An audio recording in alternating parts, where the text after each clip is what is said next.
Viva Palestin Malaysia mengemukakan permohonan maaf secara terbuka ekoran insiden semasa Himpunan Aman di Kuala Lumpur pada Ahad lalu.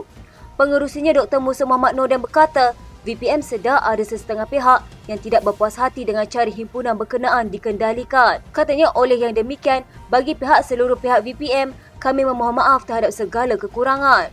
Sempena Himpunan Aman Freedom of Palestine anjuran VPM dan MyCare pada Ahad lalu, ada peserta mendakwa mereka tidak dibenarkan bertakbir. Penganjur turut didakwa meminta mereka menurunkan plakat yang memaparkan wajah Perdana Menteri Israel Benjamin Netanyahu yang digambarkan sebagai syaitan.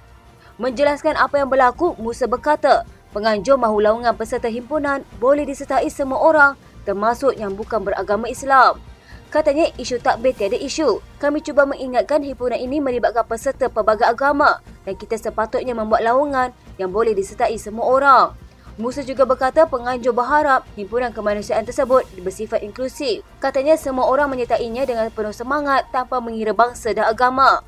Menurut Musa, ketika anak Perdana Menteri Nurul Izzah Anwar dan pengerusi Ikram Badlisha Syam Baharin berucap mereka turut melaungkan takbir dan tidak dihalang oleh pihak penganjur. Selain itu, Musa turut menafikan penganjuran melabel peserta perhimpunan yang membawa plakat dengan wajah Netanyahu sebagai syaitan atau Zionis. Katanya, saya sebenarnya menjelaskan bahawa kita harus menghormati adab perhimpunan serta tidak turun ke tahap yang rendah dalam menyatakan kebencian terhadap Zionis. Pada masa sama, Musa menjelaskan pasukan petugas VPM memang diarahkan untuk bertindak terhadap sebarang ucapan kebencian atau mana-mana pihak yang sengaja membuat provokasi. Katanya ini adalah selaras dengan arahan polis diraja Malaysia kepada kami untuk kekal dalam batasan atau sepadan perhimpunan kemanusiaan. PDRM memberi arahan yang jelas kepada pasukan keselamatan kami untuk bertindak dengan cepat, menghentikan ucapan kebencian, poster dan ejen provokator yang berniat untuk menghalang perhimpunan kemanusiaan dan aman kami. PKR Bandar Tun Razak membuat laporan polis terhadap 3 pengguna media sosial yang didakwa memuat naik hantaran berbau fitnah terhadap Ahli Parlimen Bandar Tun Razak Dr. Wan Azizah Wan Ismail.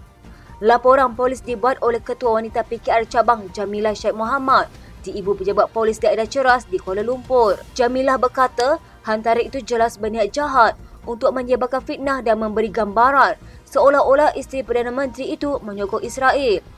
Katanya, saya berharap agar pihak berkuasa dapat melakukan siasatan secara terperinci dan menyeluruh serta mengambil tindakan tegas dan tangkapan berlandaskan undang-undang negara. Video seperti ini boleh menjatuhkan reputasi Ahli Parlimen Bandar Tun Razak sebagai isteri Perdana Menteri dan juga reputasi Perdana Menteri Datuk Seri Anwar Ibrahim. 3 pengguna media sosial memuat naik gambar dan video Dr. Wan Azizah yang disunting daripada Instagram milik Perdana Menteri Israel semasa Hari Keperhimpunan Agung Pertubuhan Bangsa-Bangsa Bersatu ke-78 di New York, Amerika Syarikat pada 21 September lepas.